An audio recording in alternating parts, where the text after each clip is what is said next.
Does it make a difference if I hire an attorney for my bicycle accident? It makes all the difference in the world if you have any kind of a significant or serious injury, and that's not just true for bike accidents, it's true for pretty much any kind of an accident. If you are not at fault, or somebody else is at fault or mostly at fault and owes you compensation, and you don't have an attorney, you don't know what your rights are, and the insurance company is going to take advantage of that. They're going to try to pay you as little as they can get away with, have you sign a release, and you're out of their life forever. You can't reopen that claim. So let me give an example. You might have $5,000 in medical expenses, but you had health insurance, and your health insurance paid, say, $4,500 of it, and you only had a $500 copayment. The insurance company for the other side is going to try to tell you that you're only entitled to that $500 that you're out of pocket. But that's false. You're entitled to recover the entire $5,000 of your medical expenses. You might have missed only a few days from work, and therefore they'll tell you they'll just compensate you for those few days from work.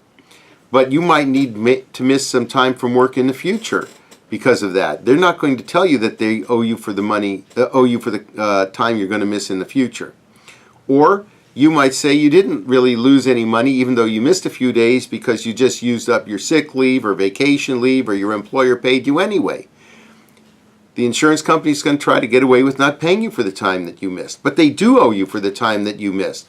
The fact that your employer paid you, or you used up your sick leave or your vacation leave and didn't actually miss the pay, that's no excuse for the insurance company, for the at-fault person, to avoid paying you or compensating you for that loss of time.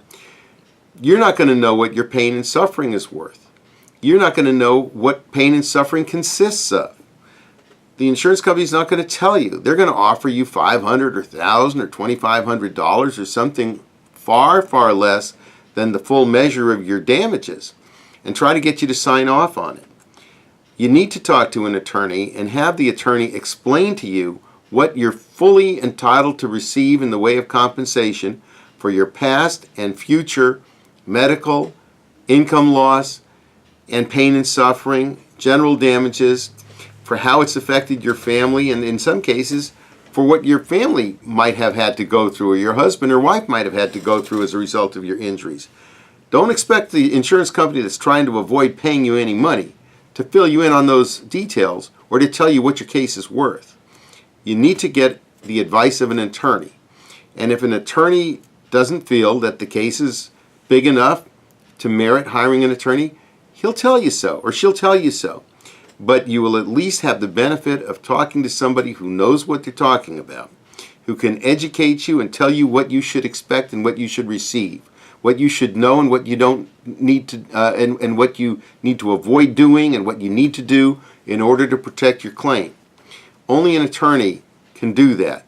Whether you end up hiring or not that attorney, you'll be far better off just for having talked to him or her. So please, if you have a serious injury, don't just settle with the insurance company. Talk to an attorney, find out what your rights are, and if you end up having a serious injury or a significant case, you'll be far better off not trying to handle it yourself, but letting yourself be assisted by a competent attorney.